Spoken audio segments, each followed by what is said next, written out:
There's a spot open in the chorus line. We're auditioning tomorrow morning. I think you should try out. I got an audition!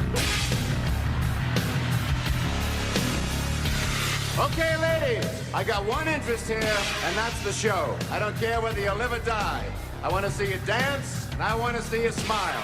I can't use you if you can't smile. I can't use you if you can't show. I can't use you if you can't sell. From the creators of Basic Instinct, the last time they took you to the edge. This time, they're taking you all the way. We take the cash, we cash the check, we show them what they want to see. You got more natural talent when you dance than anybody I've ever seen. She's going down to the Stardust. She's gonna be in the show. Right? If someone gets in your way, step on them. It's not fair. It's not about fair. It's about power. You're a stripper, don't you get it? I'm a dancer. She's dazzling, she's exciting, and she's what Las Vegas is all about. The passion is real. I could fall in love with you. The desire is intense. You can't touch me, but I can touch you. I'd really love to touch you. And the show is about to begin. Showgirls. Leave your inhibitions at the door.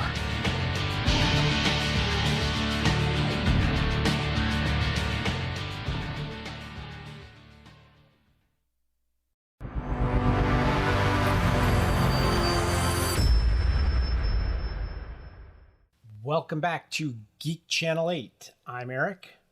I'm Rosie. And I'm Johanna. And we are continuing our voyage. Actually, it's coming to a close. Our voyage through the 1990s erotic thriller genre. We started with the antecedents in European cinema.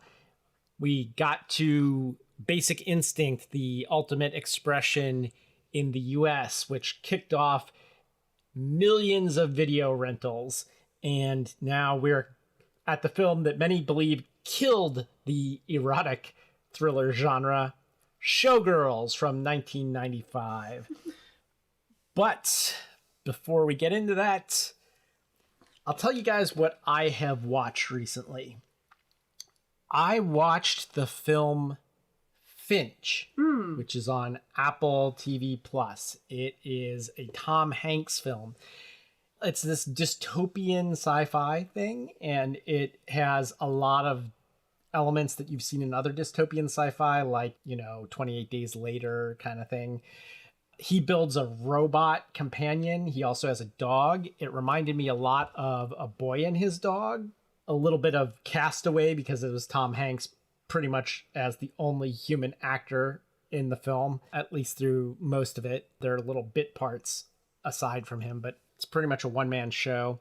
And then it reminded me quite a bit of Chappie, if you remember Chappie from a few years ago. It's kind of like A Boy and His Dog crossed with Chappie.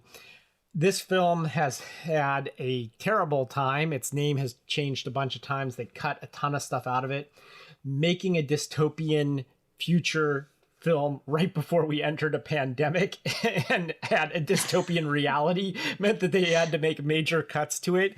And then it also affected its distribution, where it kept getting pushed off and pushed off. I think it was actually a 2018, 2019 film, and it didn't get released until 2021 when they sold it to Apple. So as such, it probably swam under the radar for a lot of people. I highly recommend checking it out. I thought it was excellent. Even though everything in it is something you've seen before in another movie, just the way it all comes together, I found it very affecting. It was really powerful. So I'm finally caught up on The Handmaid's Tale. It's only taken me years now. Gosh, man, I just don't even I don't even have words to express how much I love that show and how important it is to watch the show, especially if you're a big believer in women's rights like I am. I kind of like to call The Handmaid's Tale Mike Pence's wet dream. It's been interesting to see the take on Margaret Atwood's book and what they've done with with it. The actors are amazing. The show is phenomenal. I can't express enough how everybody should watch this show, or at least give it a shot. It's hard to watch. There's a lot of hard things to stomach because you can really see how America's puritanistic tendencies still shine through today, and how it could be twisted in the most messed up way if we had something like jihad here. The Christian Puritan version of jihad here to take over the government and oppress everybody and put them in their nice, neat little boxes. So I've read Atwood's book and I saw the original film version of it. But my question is, this is like an entire series and it's lasted multiple seasons. So is this still of Fred's story, or is this like other characters? No, it's still Offred's story. I prefer to call her June Osborne because that was her name before she was basically kidnapped and forced into sexual servitude. And that's who she continues to be throughout the series, even though she does end up having other commanders. Her name is June. They have season 5 and 6 coming up, so I can't wait to see what happens next. So just to tag onto your question, Eric, about like where is the source material coming from? There is a sequel book that came out a couple years ago, and a lot of what's in these later seasons, it's not a one-to-one adaptation of the sequel book, but it's still part of Atwood's vision of how the rest of the story unfolds. It's called The Testaments. That's why I would like, oh, it's the book of so-and-so. No, it's called The Testaments, and it's great. My son and I have now gotten all of the expansion packs for Unstable Unicorns, which, if you're a movie buff, it's a really fun game. A lot of the cards have references to not only specific films like The Shining, but also just general movie flavors. One of the recent expansion packs we got is a nightmare expansion pack, and so all the cards are horror tropes. So some of the basic unicorns are like the cheerleader unicorn and the jock unicorn and the security guard unicorn, the kind of red shirts that get killed off in horror films. So there's just a lot of fun flavor if you like movies. If you're looking for a game that is like Magic the Gathering light, this is a good 20-minute version of Magic the Gathering that you can teach somebody in 5 minutes. It's one of those games where you get to draw, you get to play, and then your turn is over. So it's great in terms of easy to learn mechanics. The flavor is wonderful, good for the whole family. Highly recommend Unstable Unicorns. It sounds like Exploding Kittens, Unstable Unicorns. Same company, and it's not as irreverent or weird as Exploding Kittens, but more movie flavor. But if it's more movie flavor, this sounds like maybe we should play a game on the show. Or maybe we could do it as an after-hours event after our live show. Yes, yeah. There you go. It's fun. GC8 after hours. GC8 after hours. I hear the saxophone music playing. No, we can't start the saxophone this early. That's the one complaint I have about all of these Basic Instinct ripoffs is how much bad saxophone music I've had to listen to. It's unbearable. Can we just enter the buff guy from hold on. Wait a minute. What is it? What's the movie? What's the vampire movie? Kiefer Sutherland is in the movie. Oh, Lost Boys. Can we just enter in the saxophone player from the Lost Boys for every saxophone scene we've had to watch in every movie in the series? Because it would have just beefed up the movie, pun totally intended. Just saying. Okay. How do you tie Lost Boys to Gary Oldman? Everyone! I mean, Gary Oldman also plays Dracula in Bram Stoker's Dracula, so we've got like vampire parallels, but yep. Lost Boys. It's Kiefer Sutherland, and who else is in that film? Corey Haim and Corey Feldman are in the film. Yeah. Oh, there's a road that leads nowhere. Don't be so sure about that. I mean, Corey Feldman was friends with Michael Jackson, and Michael Jackson is connected to everybody somehow. Yeah. Yeah, let's not go this way. This leads us to places we do not want to go. Yeah. Well, I think we're going to get there with Showgirls anyway. We just don't want to get there quite yet. Showgirls wasn't really a place I wanted to go again, but here we are. Hey, the public demands Showgirls. All right, so let's get it back around to 1995. Let's talk about the music that year. Depending on who you ask and which chart you're paying attention to, because there are different charts for different genres, the biggest song of the year was either Coolio's Gangsta's Paradise or Los Del Rio's Macarena. Oh. I'll go with Coolio. Yeah, me too. Let's set the stage. Ride, cool ride. Whatever I do to survive. There you go. Done. Scene. Last episode, I told you that Amazon was founded in 94. In 1995, Amazon sells its first book. The book was Douglas Hofstadter's Fluid Concepts and Creative Analogies, Computer Models of the Fundamental Mechanisms of Thought. Sounds like a bestseller. I know. Also, eBay was launched. I have no idea, but I think maybe its first sale was a used copy of Douglas Hofstadter's Fluid Concepts and Creative Analogies, Computer Models of the Fundamental Mechanisms of Thought. Somebody's like, man, fuck this book. I'm selling it on eBay. So if you had told me that that was the title of a book, I would have thought that's something that a robot AI author had written today. Now that apparently that's one of the things that robots can do, is that they can write books. But okay, first book on Amazon. Yeah, somebody made a bot watch hours of Star Trek and Star Wars and had them write a book about computers. In gaming news, inexplicably, Pogs were the big trend.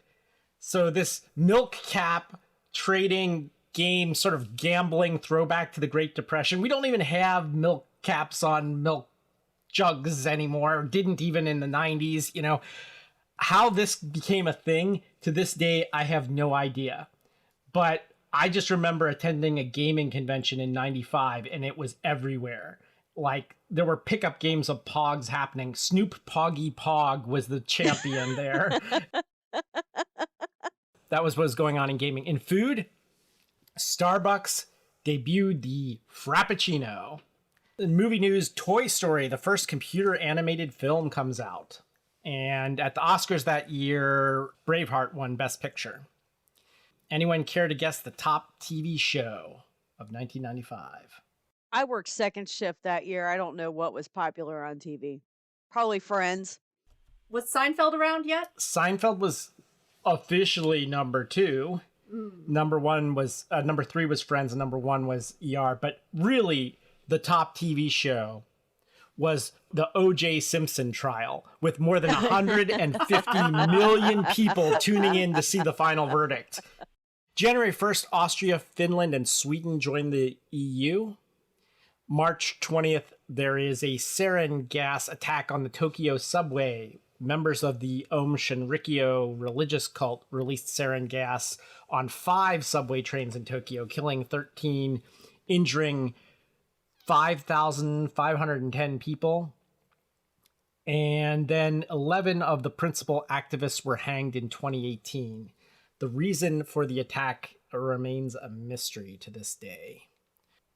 April 19th, the Oklahoma City bombing occurs. 168 people, including 8 federal marshals and 19 children, are killed at the Alfred P. Murrah Federal Building. 68 are wounded by a bomb set off by Timothy McVeigh and his accomplice Terry Nichols. August 24th, Windows 95 is released. In the fall of 1995, Martin Scorsese released Casino, about the dark side of Las Vegas. And also in the fall of 95, Mike Figgis released the film Leaving Las Vegas, about the dark side of Las Vegas.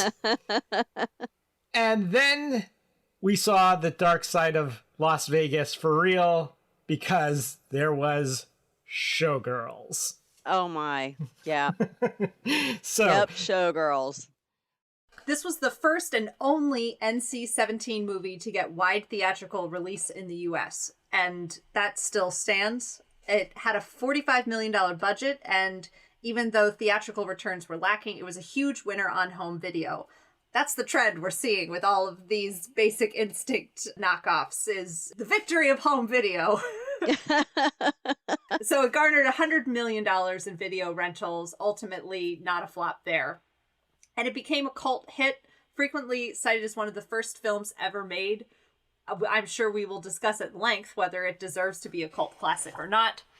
There was serious hype about the sex and nudity in the film even before its release, and screenwriter Esterhaas complained about this marketing ploy because he really wanted to make a serious film that was commenting on the abuse and pressure for sex, rape, drugs, all of the problems that the strippers and showgirls in Vegas were facing from all sides. And so the marketing campaign of this was going to be the hottest, sexiest film, the next Basic Instinct, he actually took issue with. He wrote the idea down for the film, this $2 million idea, on the back of a napkin, and then called up his buddy Verhoeven saying, hey, I want you to direct this film. Verhoeven was not interested, but he decided to do it as a favor since the two of them had had some success with Basic Instinct. So, you know, since they were friends, Verhoeven agreed. And it was an unqualified disaster in so many ways. Joe Esterhaas, the screenwriter, would later admit that he wrote Showgirls during the most turbulent part of his life, so that might explain why so much of it is so intense. But a lot of people think that the failure is not really because of the script necessarily. It's not because of Verhoeven. The two of them really did their homework. They interviewed over 200 Las Vegas strippers and incorporated parts of their interviews into the screenplay, to the point that there were really only 3 ad-libbed lines in the whole film. Otherwise, it's mostly verbatim from these interview transcripts. So it's a well-researched film. We'll talk about whether it's a satire or not, but a lot of the failure is tied to the performances, namely that of the leading lady, Elizabeth Berkley, who took the role of Nomi fresh off of Saved by the Bell, which is a show I haven't thought about in, I don't know, ever. But I never liked that show. Anyway, no, I didn't. Sorry. You know, and just to think there were a lot of other actresses who were considered for this lead role. Pamela Anderson and Denise Richards, for instance. They might have been more of the same, but we also almost had Charlize Theron. She signed on for the role, but then after reading the script, turned it down. Angelina Jolie and Drew Barrymore were also considered, and they might have been an improvement. But we got Elizabeth Berkley, who got a well-deserved Razzie for this. One of the other records that Showgirls holds is most Razzie nominations at 13, and it won 8, including Worst Picture, Worst Screenplay, Worst Actress, and Worst Director, an award which Verhoeven gamely came to accept in person. So good for him. Only other note is that the film's stark poster, which is actually one of the most striking and memorable things about the film, in my opinion, was adapted from a famous photograph by Tano Stano from a book called The Body, Photographs of the Human Form. And I highly recommend looking this up because the artist's work is pretty fantastic. The rights to show the film on television were eventually purchased by VH1, but because of the amount of nudity in the film, they had to create a censored version where they digitally rendered black bras and panties onto all the dancers to hide the exposed breasts and genitals. And there were several shots, of course, that were removed entirely, shortening the film by 45 minutes. And if you happen to catch this VH1 version of the film, you'll also notice that there are some lines that were redubbed by an actress other than Elizabeth Berkley because MGM refused to pay her the $250 fee that she asked for to redub her lines. So just thinking about some of the themes of the film about female performers not being properly compensated, and boy, you see that backstage here as well. Last but not least, we'll just say The Guardian commented in 2020, with Showgirls, the target was the American dream itself, and the dishonest Star is Born narratives turned out to sustain it. And I hope we get a chance to dig into this interpretation of the film, that it is a satire, a very dark comic satire about the American dream, rather than merely an exploitation film. Let the debating begin. It has Elizabeth Berkley, who is the queen of overacting. But it also has Gina Gershon, who is awesome every time I see her. She's always good. And then, of course, it has Kyle MacLachlan. I was going to wait to get to Kyle MacLachlan later, but sure, we can go there now. The man who Rolling Stone called the boy next door if that boy spent lots of time in the basement. Well, that was me. That was me. So, like, I appreciated that Rolling Stone review of Kyle MacLachlan in general, because I don't know if that was in reference to this movie in particular, but they definitely called him that. Anyway, all right, now to dive into it, from the opening hitchhiking scene, we know we're in for a cheesy flick here. Oh my God. Yeah. This movie has a certain reputation.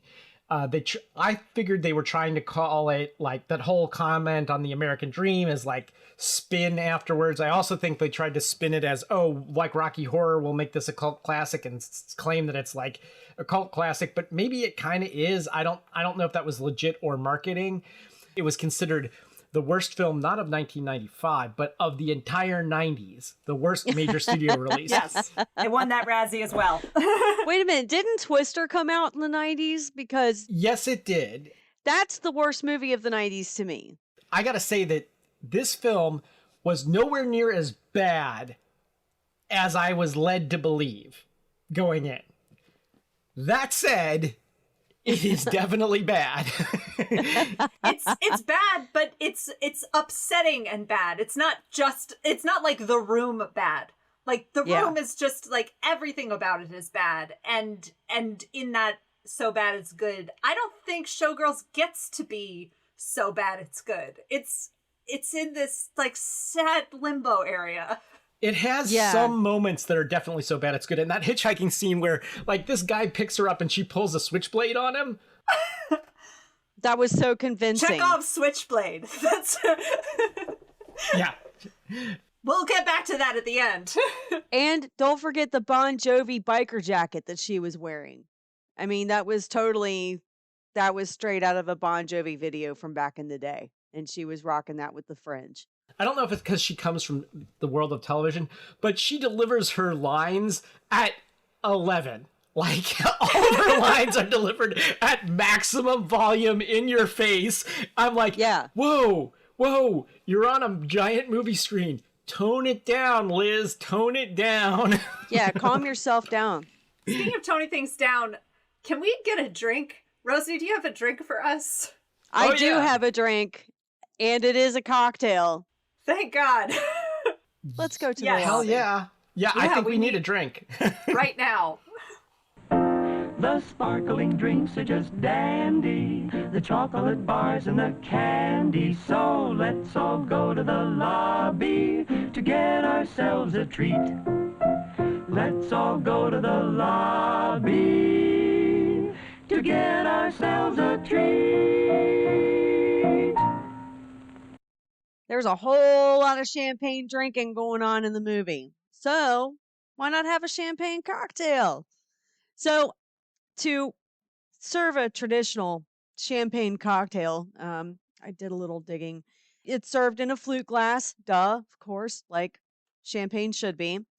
What you need is 1 sugar cube, 3 dashes of Angostura aromatic bitters, 1 ounce of Remy Martin 1738 cognac, 3 1/3 ounces of brut champagne.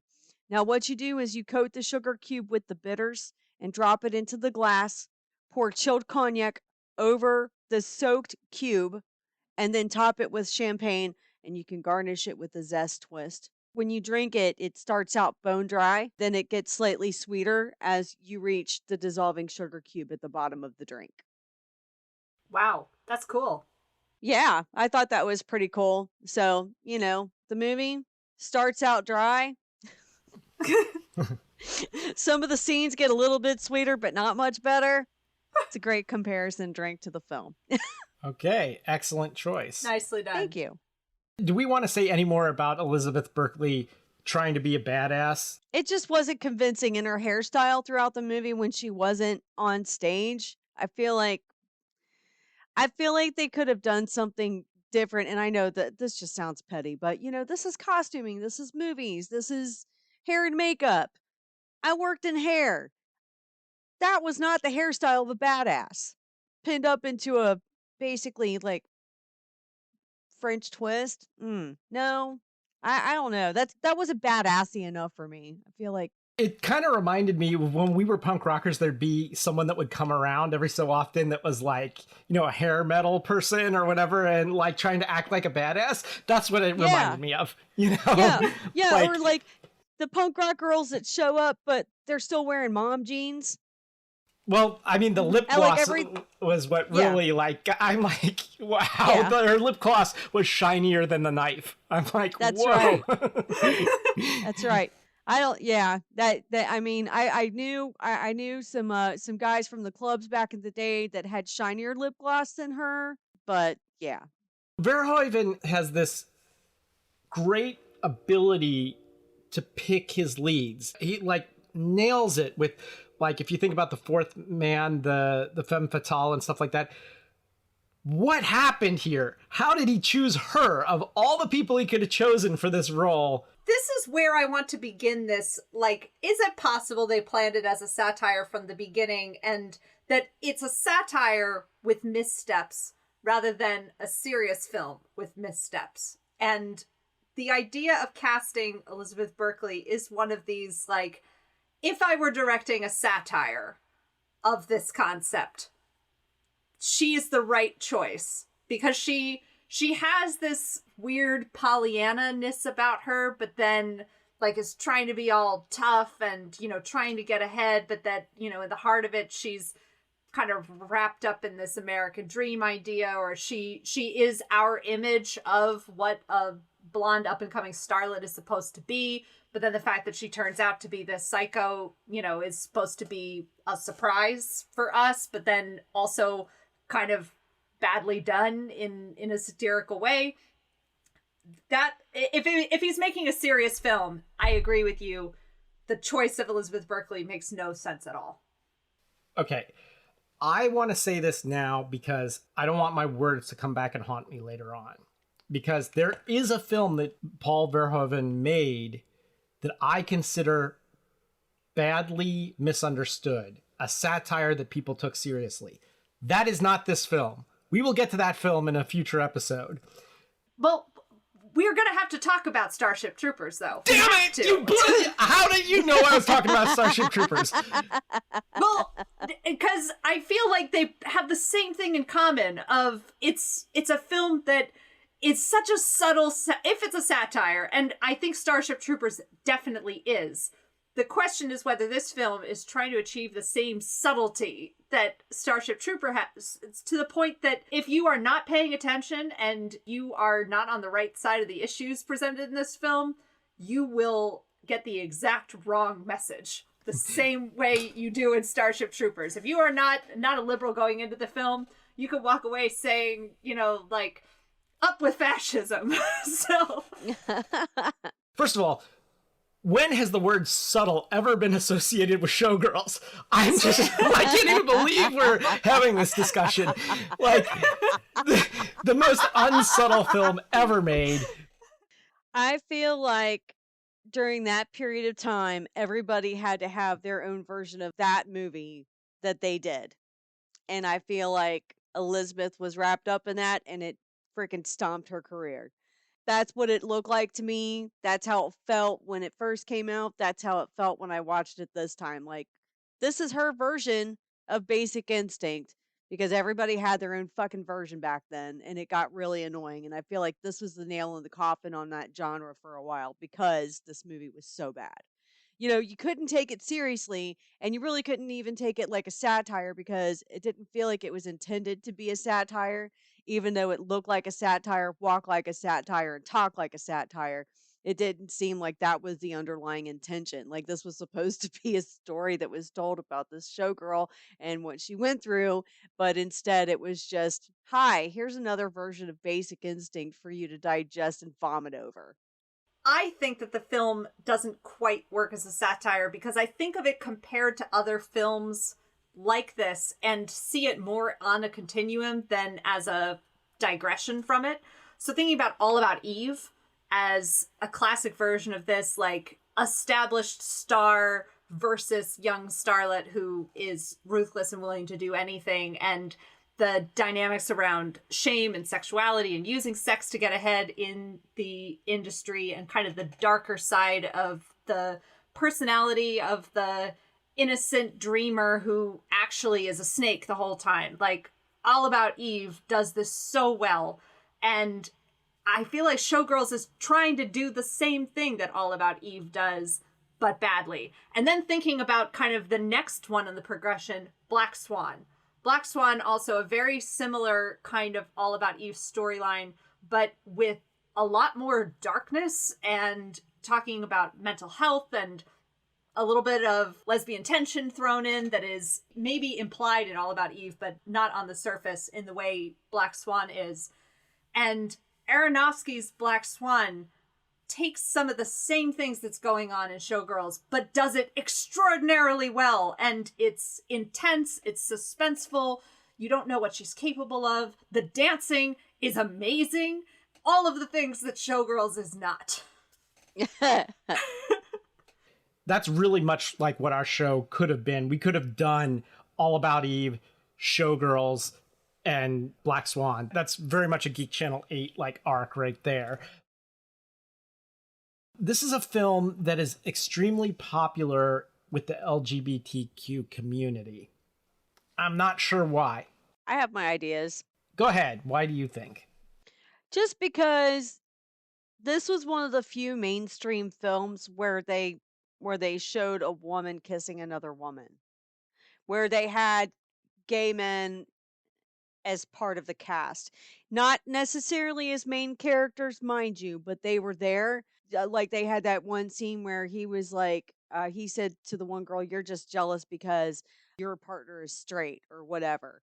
That was more conversation in the mainstream in a mainstream film. So I could see where this movie would be popular amongst the LGBTQ community because it was a step towards normalizing their love and their relationships and their lives and their culture. Okay, I'll buy that. I do definitely want to touch on the weird ass relationship between Crystal and Nomi. Yes. Because I just can't even make sense of any of it.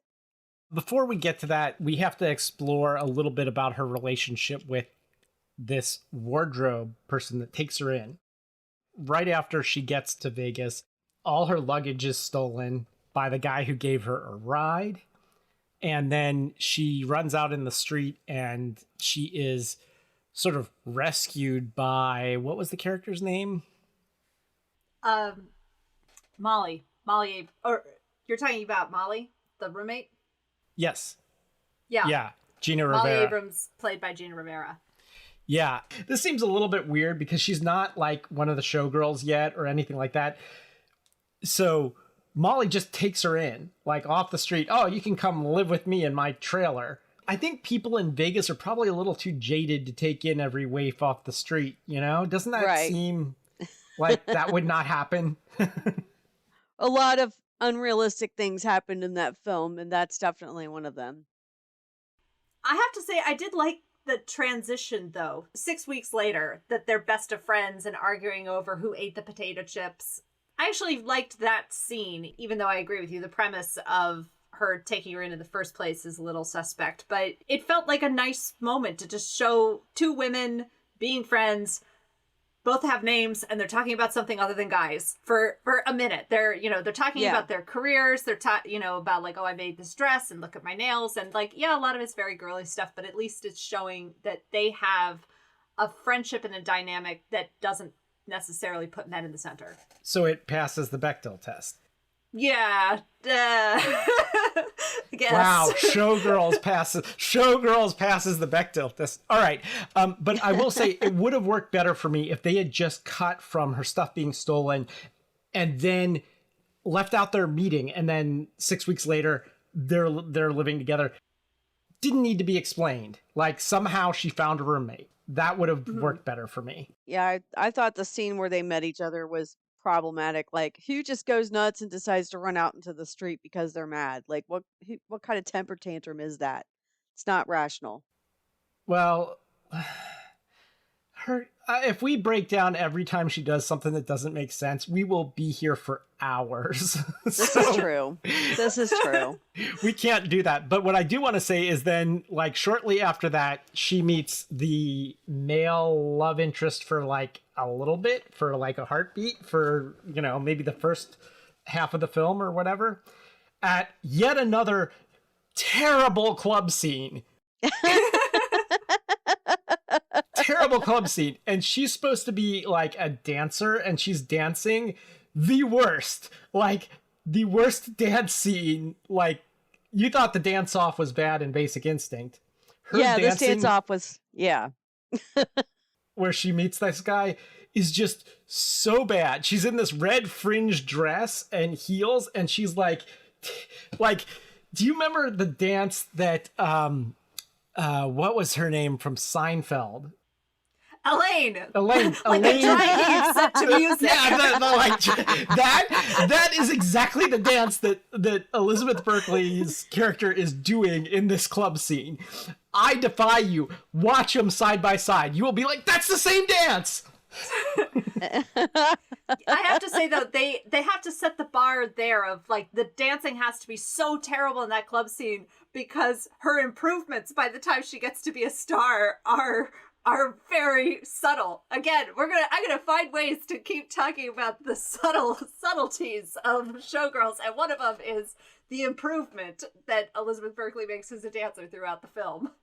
What kills me is her dancing was so bad in that scene, and this guy was like a dance instructor, and he's like, "Look, you have talent. I'm gonna train you." Well, he was just trying to get in her pants, right? We know that. Well, that too. So this is the character of James. That he was one of the high points of the film. His acting was great. I found him to be sympathetic. Like, he's the sort of person I'm like, he's the best thing that's ever going to happen to you. Just don't fuck that up. And so I was very surprised by, he was like a shining beacon. He's a total player. You found him as the most sympathetic? Yeah. Well, I mean, other than Molly, of course. No, I found James to be like, just a regular guy. And he admits at some point, like, yeah, I've got a problem. I sleep around and I'm sorry about that. But he seems to be a relatively nice person who values his interactions with her and really does seem to be at moments genuinely encouraging her to leave the Showgirl scene behind. And I think in the beginning we see that as him just trying to butter her up. But by the time we get to the end, we're like, no, actually, maybe he knows something about what happens to these girls, and he really does have her best interests at heart. Well, I think that one of the things that this film gets right about sort of the Vegas scene is, in my opinion, and I never lived in Vegas, so I can't say for sure, but like seems to be from what I heard and stuff like that, is the front people put up, the walls versus what's behind the walls. And I think a lot in particular of her friend and the manager of the strip club she's working in the beginning.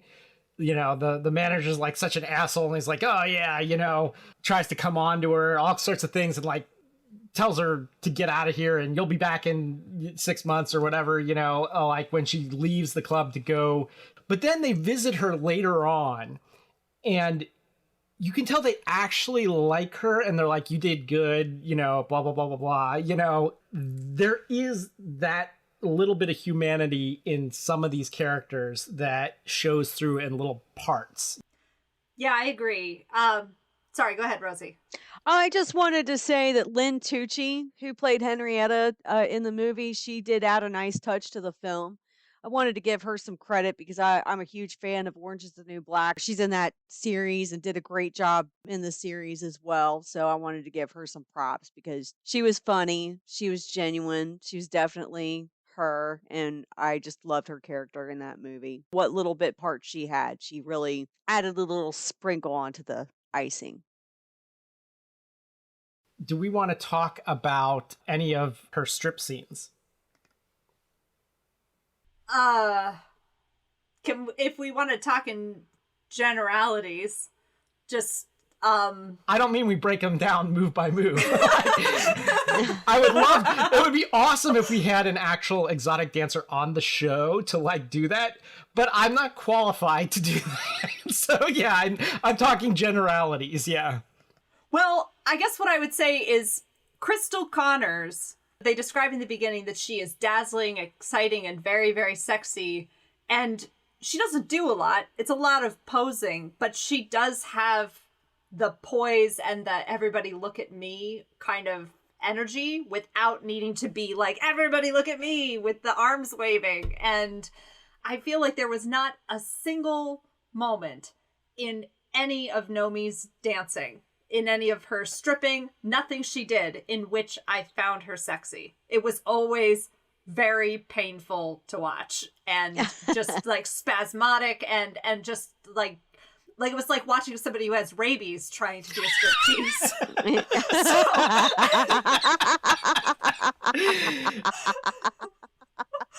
So this brings up the point of if Elizabeth Berkley wasn't cast for her acting talents and she wasn't cast for her dancing talents or her, stripping, why was she cast again? I mean, she has a good body. I'll give her that much. She has a really good body.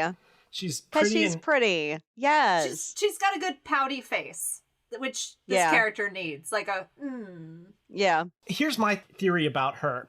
We've seen this with a lot of Disney stars. We see it with her, which is someone coming out of a kid's medium. She had only been known for making this kid's show. And she's like, I'm going to go all the way the other way and make this in-your-face adult film to show that I am not that girl on Saved by the Bell. Like, that is not me, And I feel that comes through on the screen too much. Like, you are trying too hard, And I get that the character's supposed to be trying hard, in the beginning, but, like, it feels like that all the way through. Mm-hmm. She eventually gets the job. Well, she gets the audition anyway. And the audition itself, I gotta say, that reminded me of show business. Really. Now, I've done very little live theater. I've mostly worked in film and video. But that whole, like, we got 10 people, you're getting cut, you're getting cut, you're getting cut, you're getting cut. I have seen that happen. It is brutal. That part seemed real to me. Yeah, I would say I found myself thinking about the Netflix show Glow a lot while watching this and thinking about how many other kinds of shows have tried to capture that cutthroat dynamic of women who are trying to be the star or just trying to carve out a career and doing anything for money, even if it's not something they feel comfortable with. And I liked Glow so much better in terms of the dynamic between the women, in terms of making the women seem like real, believable individual people that I wanted to cheer for.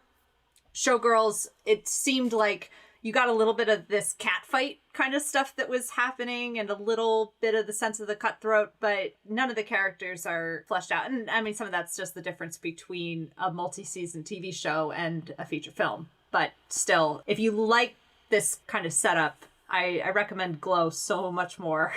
Oh, man, me too. I love that show. I'm so sad that they canceled it. Okay. I'm going to start at the top and we'll go downhill through some of the sex scenes. I think that the best, most erotic scene that I actually liked, I actually thought was kind of hot, was not a sex scene at all. It was the dance scene. The lap dance? Not the lap dance with Kyle MacLachlan and Gina Gershon's character watching. I'm talking about the dance when she goes home with James. Yes. First of all, I'm a huge Prince fan. We just talked about Prince. The Rippa Gada Zippa, a Prince song you can't hear anywhere except on this soundtrack. Like, he didn't release it, I don't think, as a single or anything like that. Great tune. And then their dance I found very sensual and hot. And that wasn't even a sex scene. That was just the dance scene, although it's practically a sex scene with clothes on. Right. That I really liked. Yeah. And then we get a pool sex scene later on.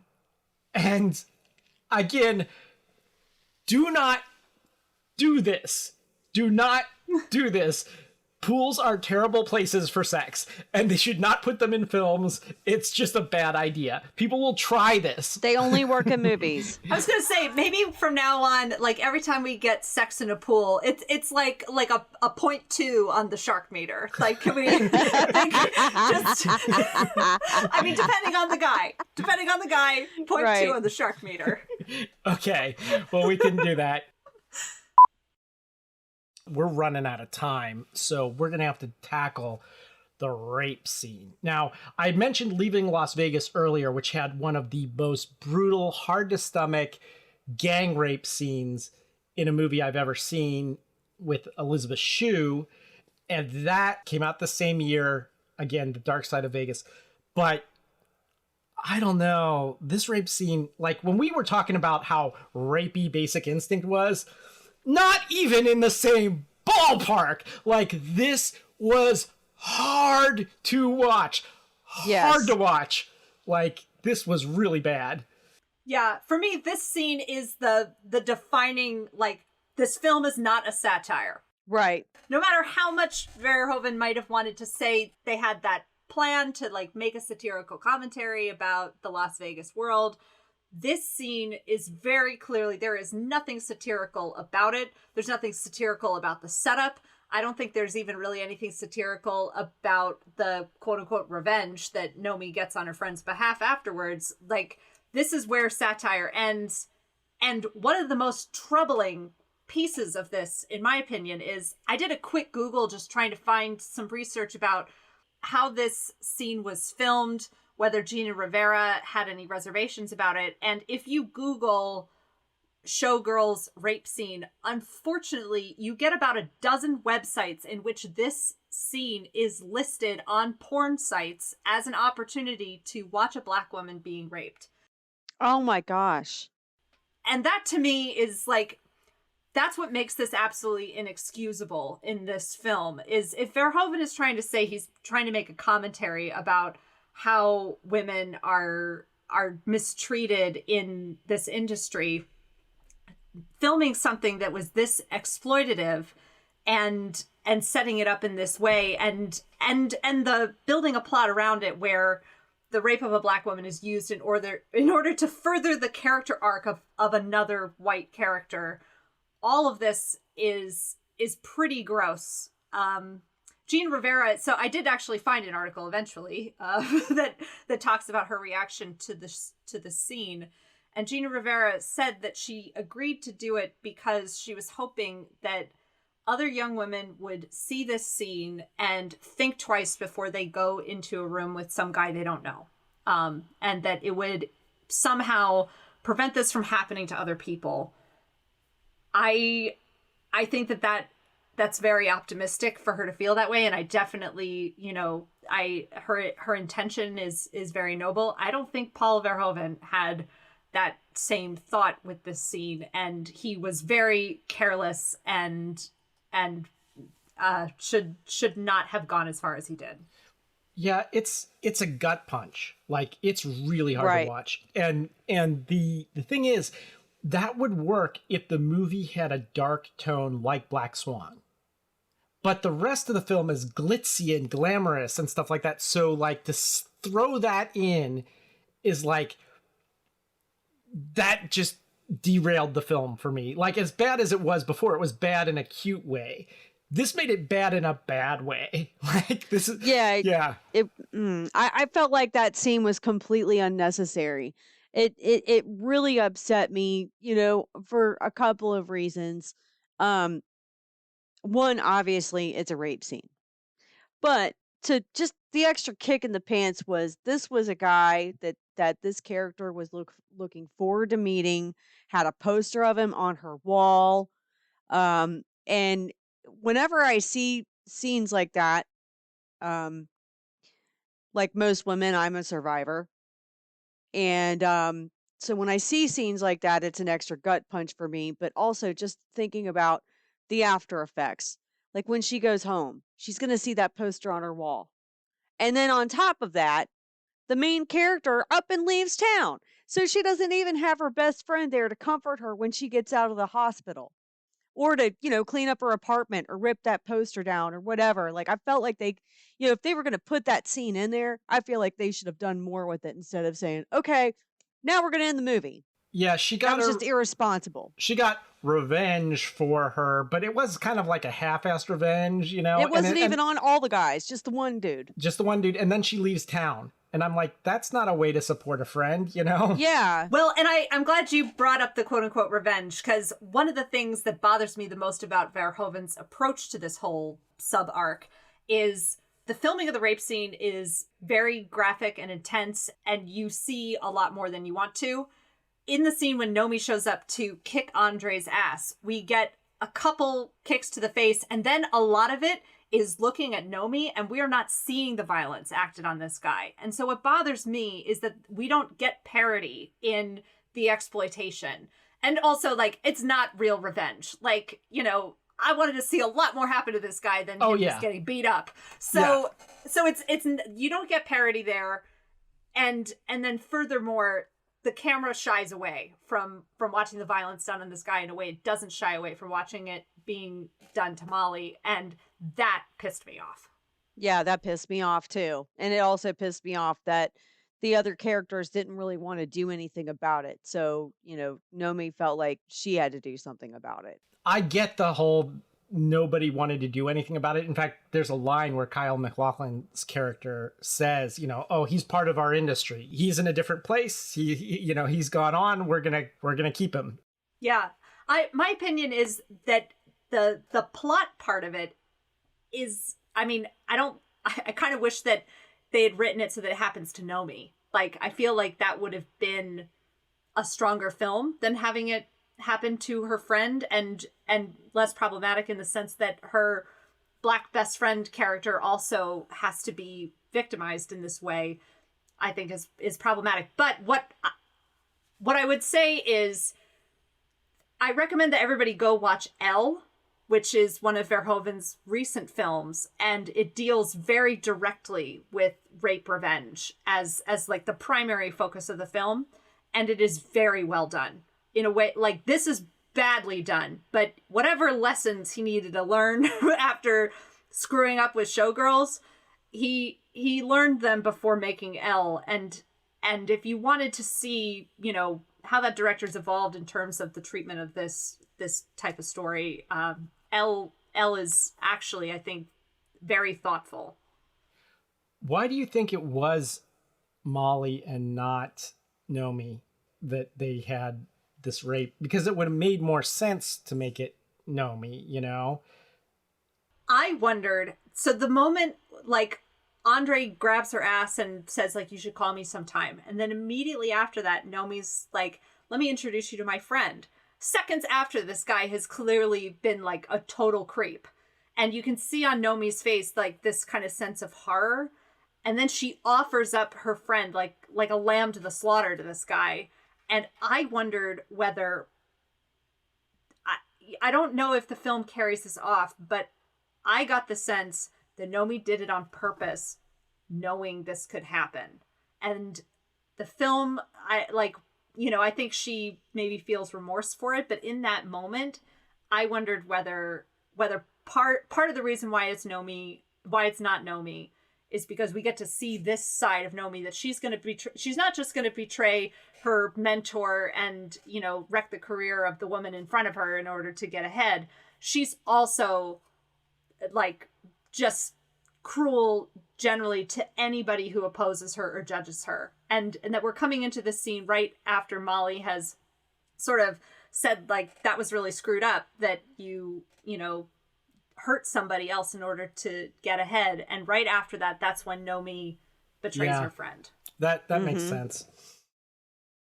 Okay, so we're going to have to get past that. When it comes down to it, it never really recovers for me for that. She eventually pushes Crystal down the stairs, becomes the main attraction star herself. But after this rape scene incident and her revenge, she splits town. End of the film, she ends up hitchhiking and getting in a truck with the same guy who she hitchhiked in with.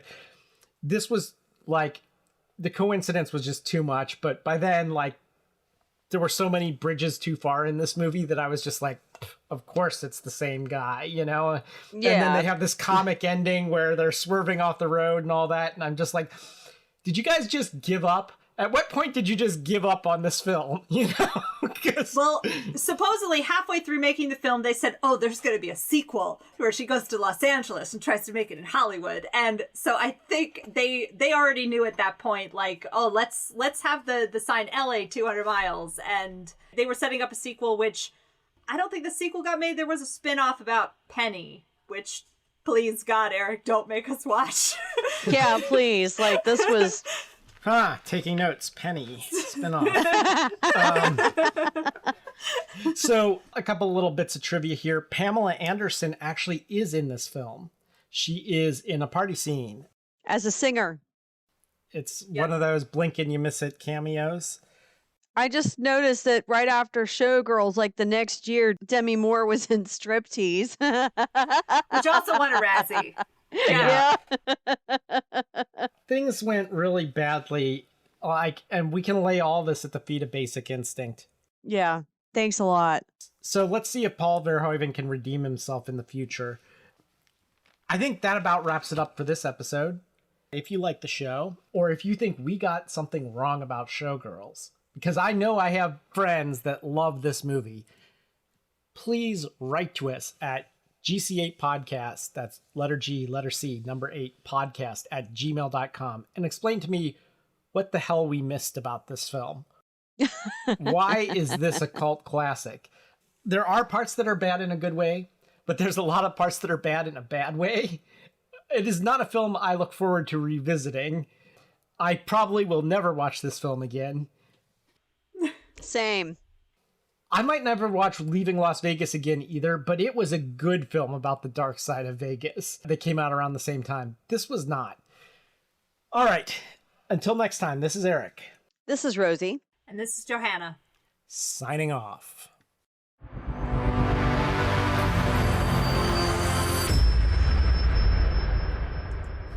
Okay, pardon me 1 second. I have to go rescue my cat. Yeah, I kept seeing you look over there.